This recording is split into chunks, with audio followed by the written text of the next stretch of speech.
بسم اللہ الرحمن الرحیم بسم اللہ الرحمن الرحیم الحمد للہ والصلاة علی اہلہا۔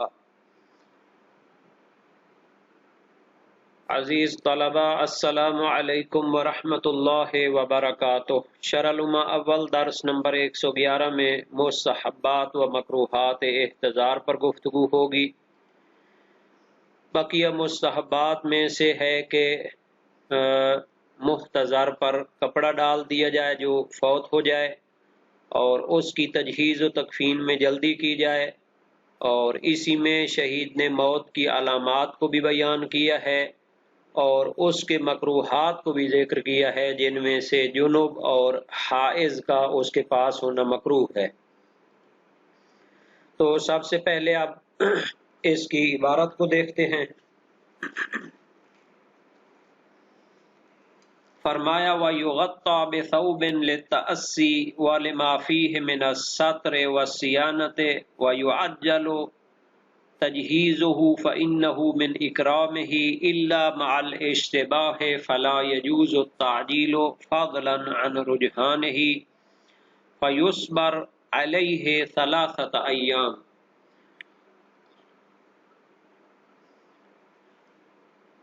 محتضر کے مستحبات میں سے ایک مستحب یہ ہے کہ اسے کپڑے کے ساتھ ڈھانپ دیا جائے۔ مستحب ہے ڈھانپنا، ڈھانپ دیا جائے اسے بثوبن، میت کو ڈھانپ دیا جائے کپڑے کے ساتھ، للتأسی، چونکہ اس میں نبی اکرم صلی اللہ علیہ وآلہ وسلم اور ائمہ معصومین کی تأسی اور پیروی ہوتی ہے، چونکہ نبی اکرم کی وفات کے وقت ان کو چادر کے ذریعے ڈھانپ دیا گیا تھا، اور اہل بیت کا طریقہ بھی یہی رہا ہے، تو یہ تأسی اس میں پائی جاتی ہے، یعنی ان کی سیرت کی پیروی ہوتی ہے اس میں۔ وَلِمَا فِيهِ مِنَ السَّتْرِ وَالصِّيَانَةِ، اور دوسری اس کی دلیل یہ ہے کہ اس میں پردہ پوشی اور صیانت یعنی اس کی حفاظت کے لیے اچھا ہے، یعنی اس میں اس کی پردہ پوشی ہے اور حفاظت ہوتی ہے، یعنی دیکھنے والوں کی نگاہوں سے بھی، اور محفوظ ہو جاتا ہے حشرات الارض وغیرہ سے بھی۔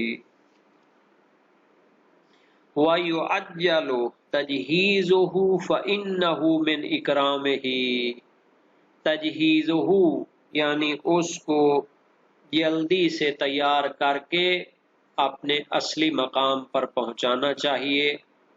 تجہیز و تکفین ایک لفظ استعمال ہوتا ہے ہمارے ہاں، یعنی اس کو جلدی سے غسل و کفن دے کر نماز پڑھ کے اسے دفن کرنا چاہیے۔ یعجل جلدی کرنا چاہیے، تجہیزہ اس کی تیاری میں، سفر آخرت کی تیاری میں، فَإِنَّهُ مِنْ إِكْرَامِهِ، کہ یہی اس کے لیے عزت و احترام ہے، کیونکہ میت کا جہان اور ہے، اب اس کو جتنا دیر یہاں پر رکھیں گے تو وہ اپنے سفر سے جو ہے نا جی رہ جائے گا، وہ اس میں اکرام نہیں ہے، بلکہ اس کو جلدی آگے پہنچانا چاہیے تاکہ وہ اپنے ثواب کو پہنچے۔ الا مع الاشتباہ، مگر یہ کہ اس کی موت کے بارے میں شبہ ہو، اس کی موت مشکوک ہو، سکتہ میں آ گیا ہو یا پانی میں ڈوب گیا ہو یا کسی اور وجہ سے موت اور فوت کے بارے میں اشتباہ اور شک و شبہ پایا جائے، فلا یجوز التعجیل، تو جو اس کی موت یقینی نہ ہو تو اس کو جلدی سے کفن دفن کرنے کا اہتمام جائز نہیں ہے، فضلا عن رجحان، چہ جائے کہ ہم کہیں کہ یہ مستحب ہے، کیونکہ جس بندے کا مرنا ہی جو ہے نا جی یقینی نہیں ہے تو اس کو جلدی سے جا کر جو ہے نا جی کفن دفن کر کے تو صحیح نہیں ہے، حرام ہے الٹا۔ تو جو کام حرام ہو وہ رجحان نہیں رکھتا، وہ مستحب نہیں ہو سکتا۔ فَيُصْبَرَ عَلَيْهِ 3 أيام، تو اس کے لیے 3 دن تک صبر کیا جائے، اگر کسی کی موت کیا ہو، مشکوک ہو، تو پھر 3 دن تک اس پر صبر کیا جائے تاکہ اس کی موت کا یقین حاصل ہو جائے۔ إِلَّا أَن يُعْلَمَ قَبْلَهَا لِتَغَيُّرٍ وَغَيْرِهِ مِنْ أَمَارَاتِ الْمَوْتِ، مگر قبلہا 3 ایام کی طرف لوٹ رہی ہے ضمیر، مگر اس سے پہلے یعنی ان 3 دنوں سے پہلے اس کی موت کا علم ہو جائے اور اس کا مرنا یقینی ہو جائے، لتغیر اس میں تبدیلی آنا شروع ہو جائے، تو پھر بھی پتہ چلتا ہے کہ وہ کیا ہے، فوت ہو چکا ہے۔ وغیرہ من امارات الموت، اور اس کے علاوہ جو موت کی علامات ہوتی ہیں وہ ظاہر ہونا شروع ہو جائیں۔ کون کون سی چیزیں ہیں جو موت کی علامت ہوتی ہیں؟ کن خساف صدغی ہے، اس کی کن پٹی کا دھنس جانا۔ خسف اور انخساف دھنسنے کو کہتے ہیں، اندر چلے جانے کو کہتے ہیں۔ خسف المکان کا معنی ہوتا ہے مکان کا دھنس جانا۔ ومیل انفہی، اور اس کے ناک کا ٹیڑھا ہو جانا۔ اگر ناک جو ہے نا میل پیدا کرے، ٹیڑھی ہونے لگے، تو اس سے پتہ چلتا ہے کہ اس میں اب وہ کرنٹ نہیں ہے اور اس میں وہ قوت نہیں ہے جو اس کو سیدھا رکھتی تھی، وہ زندگی اس میں نہیں پائی جاتی۔ صدغی ہے کا معنی کیا تھا؟ کان پٹی، پیشانی کے دونوں طرف والی جو کان پٹی ہوتی ہے وہ اگر دھنسنے لگے تو پتہ چلتا ہے کہ اس کی وہ طاقت جو اس کو زندہ رکھتی تھی اور ان کو برابر رکھتی تھی وہ ختم ہو گئی۔ وامتداد جلدت وجہہ، وامتداد جلدت وجہہ، ڈھیلی ہو جائے، لٹک جائے چہرے کے جو جلد ہے، واجہ میں نہ چہرہ، اس مرنے والے کا چہرہ، جلدت یعنی اس کی چمڑا اور اس کی کھال لٹک جائے، ڈھیلی ہو جائے۔ وانخلاع کفہ من ذراعہ، اور جدا ہو جائے، نکل جائے میت کے ہتھیلی اس کی کلائی کے جوڑ سے۔ کف میں نہ ہتھیلی، من ذراعہ اس کی کلائی کے جوڑ سے۔ چونکہ یہ زندگی ہے اور اس کا ایک نظام ہے جو تمام جوڑوں کو اور تمام جو ہے اعضاء کو اپنی جگہ منظم کر دی۔ جب انسان فوت ہوتا ہے تو پھر اس کے جوڑ کھلنے لگتے ہیں اور جناب علی سارے جو ہے نا جی اعضاء ٹیڑھے میڑھے ہونے لگتے ہیں۔ اسی لیے کہا گیا کہ اس کو جلدی جلدی جو ہے نا جی تجہیز و تکفین کر کے سفر آخرت پہ روانہ کر دیا جائے۔ واسترخاء قدمیہ، اور اس کے قدم جو ہیں وہ سست ہونے لگے۔ استرخاء یا استرخی، استرخاء کا معنی ہوتا ہے سستی آ جانا، نرم ہو جانا، وہ بھی یعنی ان میں طاقت نہیں رہتی، وہ جو ہے نا جی کیا ہوتے ہیں، استرخاء ان میں آ جاتا ہے۔ وتقلص انثییہ الی فوق مع تدلل جلدت، اور اس میں سے ایک ہے کہ میت کے خصیتین سکڑنے لگتے ہیں۔ تقلص انثییہ، انثیین وہ یہ خصیتین ہوں گے، اور تقلص میں نہ سکڑ جائیں، الی فوق اوپر کی جانب، مع تدلل جلدت جبکہ جلد اور چمڑا جو ہے تدلی یعنی لٹک جائے، وہ صرف جلد کی جلد جو ہے نا لٹکنے لگے اور باقی جو خصیتین ہوتے ہیں وہ کیا ہیں، سکڑ جائیں۔ تو یہ وہ علامات ہیں جو کسی کی موت کی نشانی ہوتی ہیں اور اس سے پتہ چلتا ہے کہ وہ فوت ہو چکا ہے۔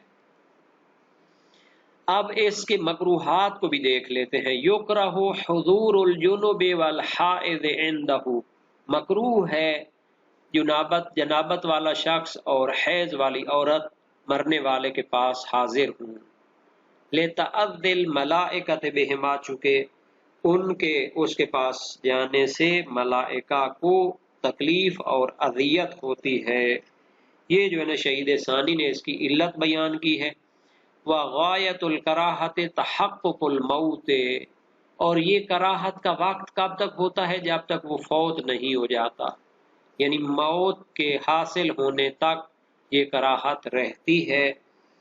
اس کراہت کی مدت اور انتہا اس وقت تک ہے جب موت واقع ہو جائے۔ وانصراف الملائکۃ، یہ کراہت اس وقت تک رہتی ہے جب اس کی موت واقع ہو جائے اور ملائکہ پلٹ جائیں۔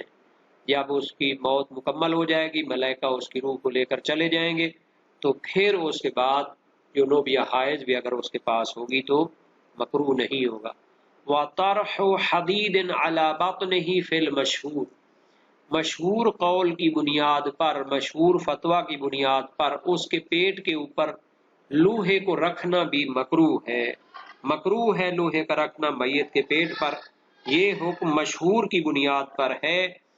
ولا شاہد لہ من الاخبار، اور اس کے لیے روایات میں سے کوئی دلیل نہیں ہے، کوئی شاہد، کوئی گواہ، کوئی دلیل نہیں ہے۔ ولا کراہۃ فی وضع غیرہ للاصل، اور دوسری چیزوں کو اس کے پیٹ پر رکھنے میں کوئی کراہت نہیں ہے۔ دلیل کیا ہے؟ للاصل، اصل براعت ہے، اصل عدم کراہت ہے۔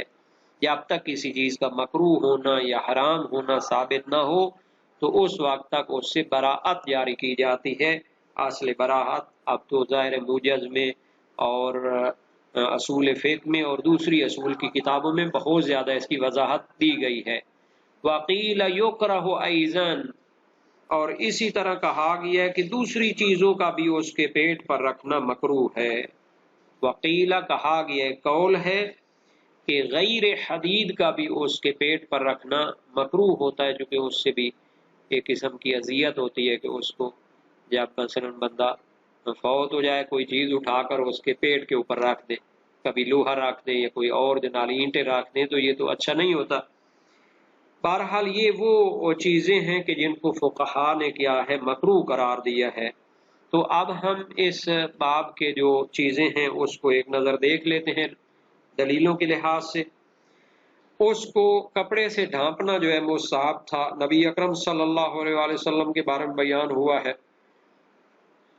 خبر حارث بن یعلا بن مرہ، اس نے اپنے والد اور جد سے روایت کی ہے کہ نبی اکرم کی وفات ہوئی تو آپ پر کپڑا ڈال دیا گیا، اور امام صادق علیہ السلام کی بھی تأسی اور پیروی ہے کہ انہوں نے اپنے فرزند اسماعیل کو کپڑے سے ڈھانپ دیا تھا، ابو کہمش کی روایت ہے۔ اور سلیمان بن خالد کی روایت ہے کہ اذا مات لأحدکم میت فسجوہ تجاہ القبلہ، جب کوئی فوت ہو جائے تو اسے کپڑے سے ڈھانپ کر رکھو، قبلہ رو کر دو۔ اور جعفری کی روایت ہے قضا الفتح فلما سجیا وخرجوا، جب وہ سورہ صافات پڑھی گئی تو وہ فوت ہو گیا جوان، اور اس کو کپڑے سے ڈھانپ دیا گیا اور لوگ چلے گئے۔ اور یہ جو ہے کہ جلدی اس کی تجہیز و تکفین کرنی چاہیے۔ ایک تو اس میں اختلاف نہیں ہے، دوسرا من لا یحضر الفقی شیخ صدوق کی کتاب ہے، اس میں ایک روایت ہے مرسلہ، کرامت المیت تعجیلہ، مرنے والے کی کرامت اور عزت یہ ہے کہ اس کو جلدی کفن و دفن دیا جائے۔